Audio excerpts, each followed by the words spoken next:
கன்னத்தில் அறைந்தால் கன்னத்தை காட்டச் சொன்னேன்.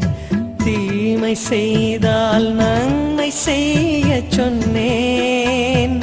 கன்னத்தில் அறைந்தால் கன்னத்தை காட்டச் சொன்னேன். தீமை செய்தால் நன்மை செய்ய சொன்னேன். இதற்கு மேல் நான் என்ன கேட்கின்றேன்?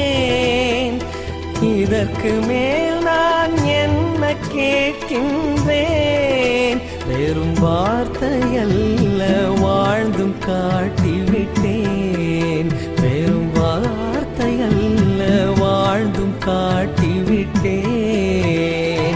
இதை என் நினைவாய் செய்ய மாட்டாயா? என்